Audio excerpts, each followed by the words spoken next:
Stepping up its tone, Washington has released newly declassified intelligence accusing Iran of deep involvement in attacks on commercial ships by Yemen's Houthi rebels. Now, the U.S. is considering tougher measures, including possible force to counter these attacks. Iran has till date denied any involvement. The U.S. last week announced a naval coalition involving 20 countries aimed at helping safeguard vessels from attacks in the Red Sea. Some of the countries involved have said that the operations to protect commercial traffic will be a part of existing naval agreements. This as Joe Biden announced in a show of force that the U.S. aircraft carrier USS Dwight Eisenhower had entered the Gulf of Aden. Meanwhile, Prime Minister Anthony Albanese said that he has convinced the U.S. that diplomatic and verbal condemnations of the Houthi rebel attacks are the best way for Australia to assist a coalition of allied nations securing global shipping in the Red Sea, failing again to confirm whether Australia has declined a U.S. Navy request to send warships. Albanese also indicated that he is yet to decide whether to send additional personnel to a 39-country joint maritime force in Bahrain that already includes 5 Australians. The White House said that Tehran's clerical state has provided drones and missiles to the Houthis, as well as tactical intelligence. U.S.'s National Security Council spokesperson said, and I quote, "We know that Iran was deeply involved in planning the operations against commercial vessels in the Red Sea." Earlier this week, National Security Council spokesperson John Kirby also reiterated the same idea. Certainly providing the means, the tools, the capabilities, the weapons through which the Houthis are conducting these attacks. The Houthis may be pulling the trigger, but as I've said, Iran's giving them the guns.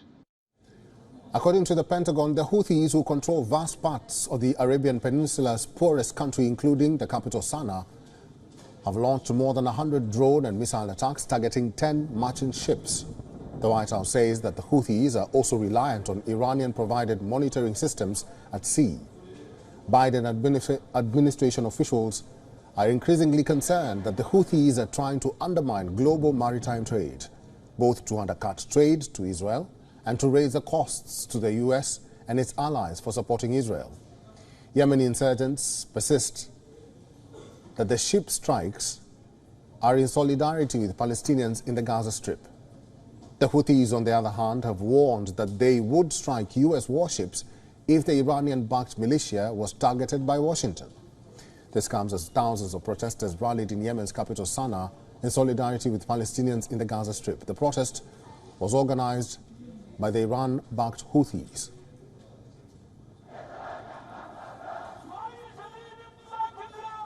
Dr. Elisabeth Kendall is a Middle East expert and the head of Girton College at Cambridge University. She's now joining us live from Geneva, Switzerland. Dr. Elisabeth, thank you for making time for us and welcome to WION World is One.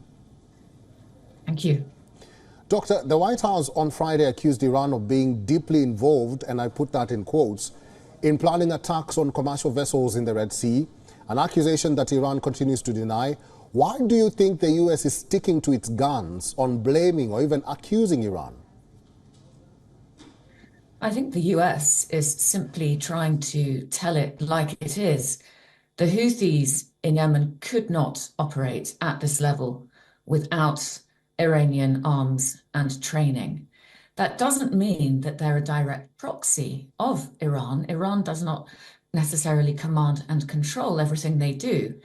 But they do need weapons and they do need training in order to do what they've been conducting, these operations that they've been conducting in the Red Sea. Now, in one sense, it's the civil war that's going on in Yemen that has pushed the Houthis further into the arms of Iran.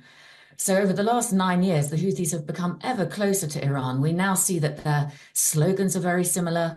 And indeed, the Houthi slogan itself includes death to America, death to Israel, and a curse on the Jews, just as the Iranian one does. So they're aligned. Iran and the Houthis are aligned at the moment. The Houthis, however, just to finish off, they should not be underestimated in their own right. They're not an easy adversary, and they've become hardened fighters, especially over the last 9 years of the civil war. So things could easily escalate. All right, let's talk about Australia's involvement in this Red Sea conflict. The Prime Minister, Anthony Albanese, says that he has convinced the US that diplomatic and verbal condemnations of the Houthi rebel attacks are the best way for Australia to assist a coalition of allied nations securing global shipping in the Red Sea. Again, he failed to confirm whether Australia has declined a US Navy request to send warships. Why do you think Australia is taking a back seat on this situation? I think Australia is being cautious, naturally, because of the potential for operations now in the Red Sea to escalate into all-out war. No nation wants at the moment to be embroiled in another conflict in the Middle East. And indeed, Australia's record in Afghanistan didn't end well. Why would they wish now to become embroiled in another one? I think countries are being wary. And it's also worth pointing out that the US-led maritime force in the Red Sea, it was actually put together about 20 months ago in April 2022, and it wasn't very effective. Okay, this is another attempt, and attention is highly focused right now on making it work, but maybe it won't. Maybe not enough countries are really putting their energies and resources behind it. So it's natural for Australia to want to be a little bit wary before joining this, and to want to be a bit wary about joining something that could easily lead to a conflagration of conflict in the Middle East on a front other than Israel.